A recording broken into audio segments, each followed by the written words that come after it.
It's here. It's finally here, you guys. The RadioMaster TX16S, it finally came. And today, we're going to answer the question that I've been waiting for so freaking long to be able to answer. Is it better than the Jumper T16 that it is kind of aiming to replace? Is it better than the Jumper T18, Jumper's replacement for the Jumper T16, that is really a direct competitor to the TX16S? And most importantly, should you buy it? I'm Joshua Bardwell. You're going to learn something today.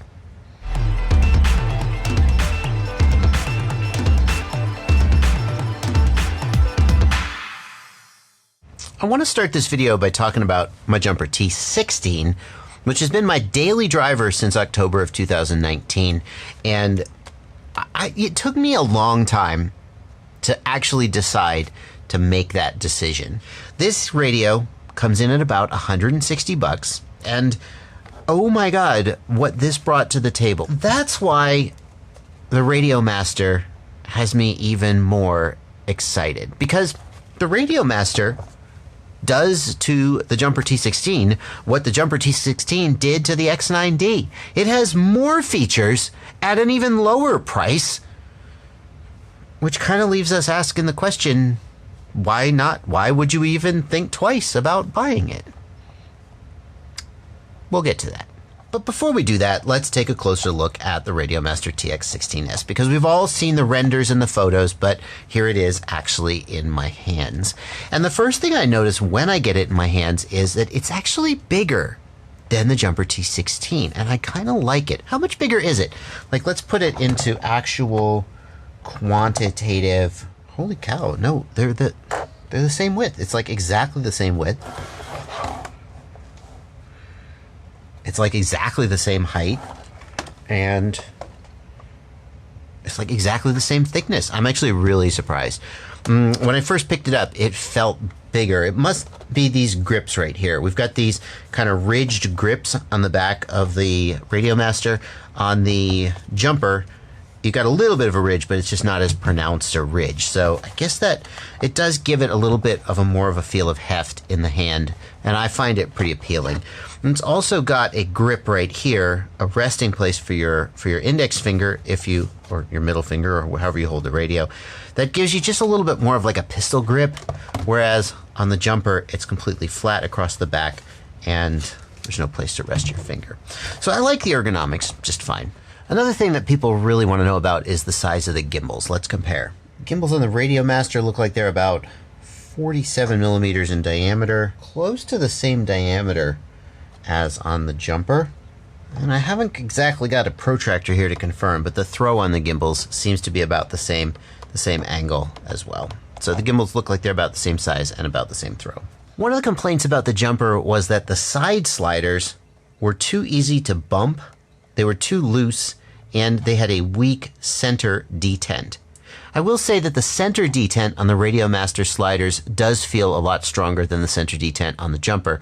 They still feel relatively loose and easy to bump though. The RadioMaster has upgraded to a metal scroll wheel. It is knurled metal, and it has a really nice heft and just a solid feel to it. It feels like maybe like you're touching a knob on a high-end mixing console. Okay, that's maybe taking it a little too far. But compared to the cheap plastic knob on the Jumper and on many other radios, this definitely does feel like an upgrade. All of the other controls on the radio are more or less standard for what you would expect on any RC radio in this price range. The switches feel okay, but not exceptional.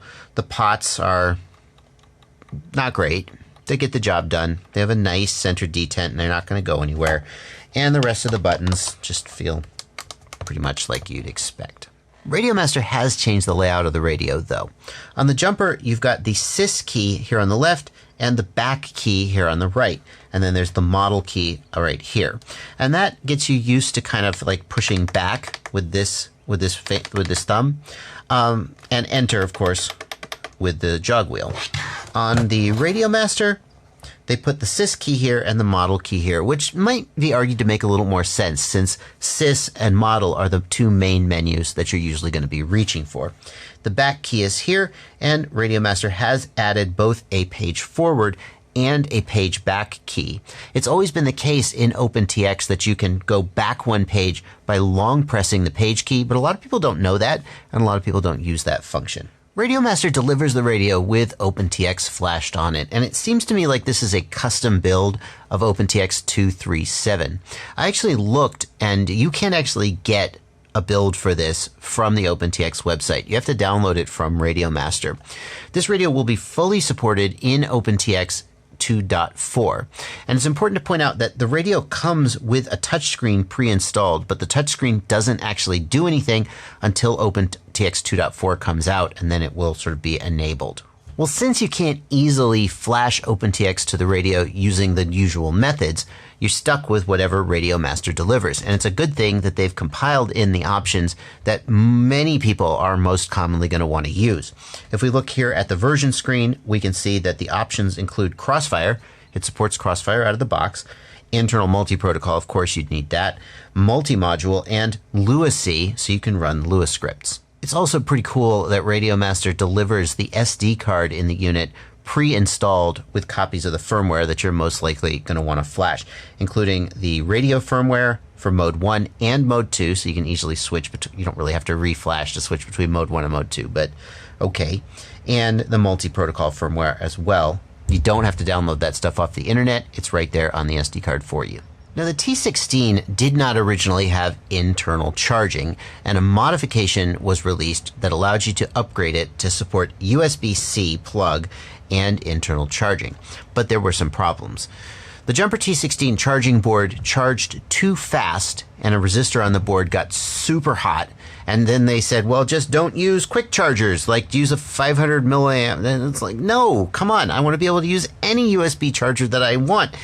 What are you doing, Jumper? Another complaint about the Jumper's internal charging is some people have reported that when the batteries are too far out of balance, the Jumper will overcharge. It basically charges the batteries up to 8.2 or whatever volts. And if one of the batteries is really low and one of them is really high, the high one will end up overcharged to 4.2, 4.25, 4.3, 4.35 volts, which is a big deal. The best case outcome of that is that it ruins one of your cells, and the worst case outcome is that you have a fire. I tested this by putting one fully charged 18650 cell and one 18650 cell at 3.8 volts into the RadioMaster TX16S, and then I put it on charge using the USB plug in the bottom of the radio. And I found that the balancing worked as you would expect. The cell that was at 4.2 volts stayed, well, it was actually at like 4.15, but whatever. It stayed at 4.15 volts. It did not get any higher. It did not get overcharged, while the low cell charged up slowly, very slowly, but what do you expect from, USB, 2 amps at a time? The lower cell charged up. So it does appear that the RadioMaster TX16S does correctly implement balanced charging as you would expect. Let's see how the range on the RadioMaster multi-protocol module holds up against an actual FrSky radio. I did this test a long time ago when I first tested like the Jumper T12, I think. I don't remember. And it did pretty good, but it's time to redo it. So here's our quadcopter just sitting on the porch here. And you might think it would be more meaningful to actually fly the quad. But the problem is that when you're flying the quad, then you don't kind of have repeatable location, right? How would you know if it was in the exact same place? So we're going to leave the quadcopter there in exactly the same location, in exactly the same position. And we're going to take the radio out and see what it takes to get it to fail safe.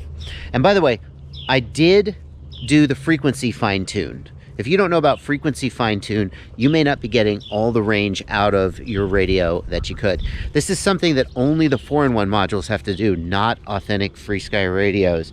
But suffice it to say, I did the frequency fine-tune. If you want to know more about the frequency fine-tune, check down in the video description for a link talking about it. And my RSSI is going down. It's down to around 50 already. So we immediately start getting RF signal low, even though like the porch is right there. As soon as we go through these trees, we start to get these RF signal low. We're gonna keep walking though. Now I know from past experience that as I come up and crest this hill, I would expect RSSI to actually go up slightly. You dip down and then you come up and you have a clearer line of sight with fewer trees. Oh, there it is. RSSI 0. Oh, hallelujah. Oh, it's back. Well, that was the first actual fail-safe. There it is again. Yeah, as soon as I turn around, it comes back. Okay, this is the line where we actually lost signal and fully fail-safed. Let's see how the actual FreeSky radio does. What I want you guys to see is that the RSSI, look, it's like 98%. We're like right here next to it. But if we even walk just the tiniest bit away, it's already down to like 90%. It just drops off really quick right at the beginning and then slower as you get further and further away. Let's see how far we get. So down here by the gate, we're at about 50.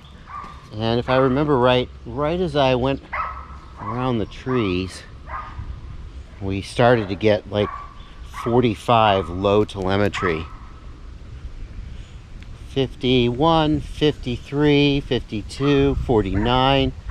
Still no low telemetry warning, so fair to say, well, 47, 40, no, fair to say that the FreeSky is doing just a little better. RF signal low. Okay, so now we're down around 45, so as we go down this way, we're definitely... RF signal low. I feel like we were closer to RF signal critical with the RadioMaster, whereas here we're hovering around RF signal low. Is about halfway down the road here. RF signal critical. Let's keep going and see where we fail safe. RF signal critical. Oh, there it goes. There it goes. 20, 30, 18. Wow. So I kind of don't know. It was down at 18 and RF 11. Signal critical. I don't know how it's not fail safing right now. Critical. Normally it warns you at like 45 or 40. Nope, there it went. Telemetry lost. RF signal critical. Telemetry recovered. So we got slightly further with the RadioMaster than with the FreeSky radio, but not that much further. Pretty close. And given the potential sources of inaccuracy in the test methodology, I'm not prepared to call either one a winner or a loser. Nevertheless, I think it's fair to say that the range on the RadioMaster, when you do the frequency fine-tune, which can make a big difference, the range on the RadioMaster, you're probably not giving up anything compared to an authentic FreeSky radio. Based on the stuff we've seen so far, you're probably starting to feel pretty good about this radio. The one that I've got comes in at about $130, which is $30 cheaper than the Jumper TX16. This is the one with Hall effect gimbals, which I highly recommend you get. Hall effect gimbals are not necessarily better than non-Hall effect gimbals, but especially inexpensive Hall effect gimbals will probably last a lot longer, recenter, and have less jitter than non-Hall effect gimbals. There's also a $99 version of this radio that is basically the same, but it doesn't have the Hall effect gimbal. Does it have the touch screen? I'm not 100% sure. You should check that. So it's cheaper. It has more features. What's not to love? To answer that question, we have to talk about build quality. And the problem is that build quality is something that no one can know until you've seen hundreds or thousands of these radios come off the line. The radio that I got wasn't perfect. And part of the reason that my radio wasn't perfect is that RadioMaster specifically built a few of these radios for reviewers to try to get them into reviewers' hands as early as possible. There were a couple little problems with those radios that were fixed in production that they told me to be warned about. Like, for example, this button was stuck on mine. And that was because the button was milled wrong, was machined wrong.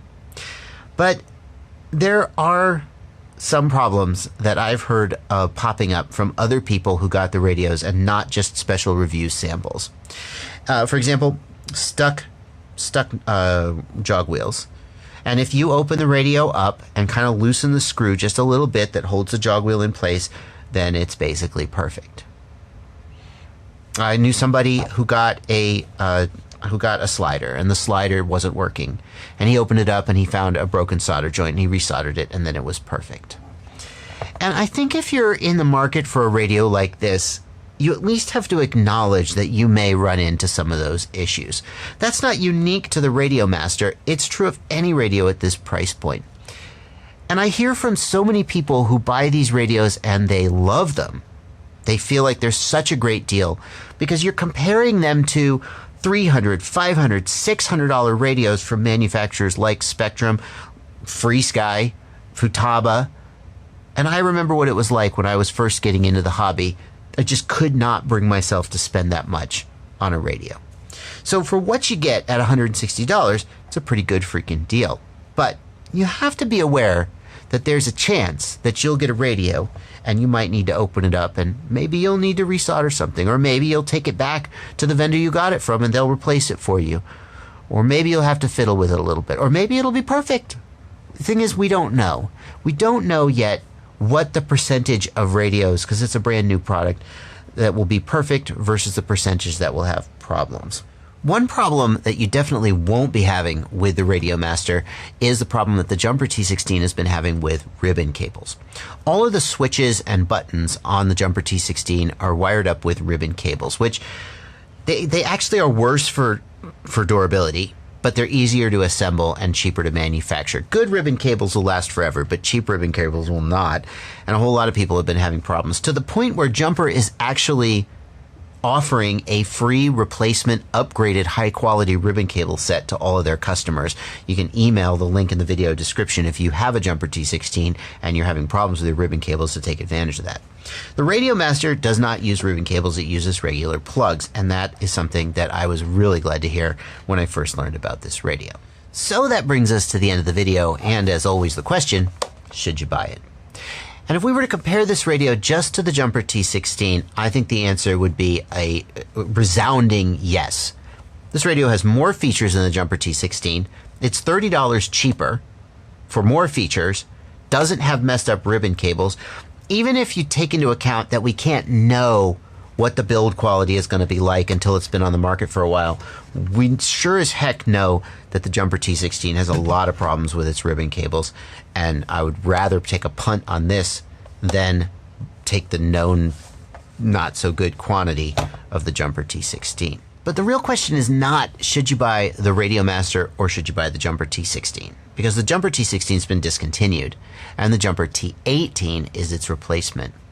The Jumper T18 has something that the RadioMaster does not: a built-in FreeSky R9 compatible 900 megahertz module. And if you've been thinking about sort of dipping your toes into 900 megahertz control, and you definitely should, because just no fail-safe, like ever, is the promise, and to some degree it actually delivers.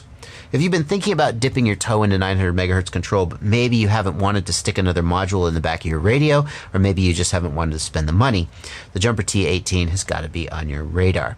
Now, I actually have a Jumper T18 in the mail, but it didn't come in time for this review, and I wanted to go ahead and get this recorded so people who are curious about the TX16S could find out my thoughts about it. I will be reviewing the Jumper T18 as well. Look for that coming up on my channel. I'm super impressed, though, with the Jumper TX16S. RadioMaster just has really delivered on just... It's a better radio than the T16. It's less expensive.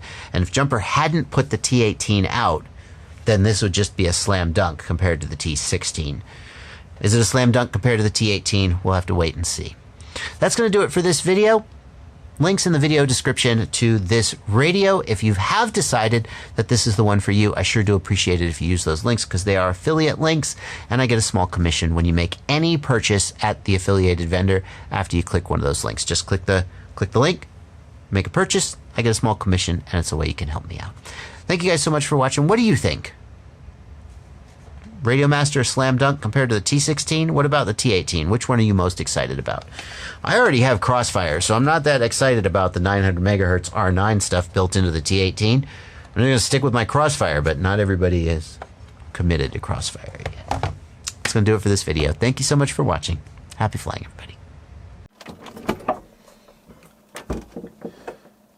What are you doing in here? The least you could do is subscribe or join my Patreon, or like, just here's another video I picked out for you. Jeez.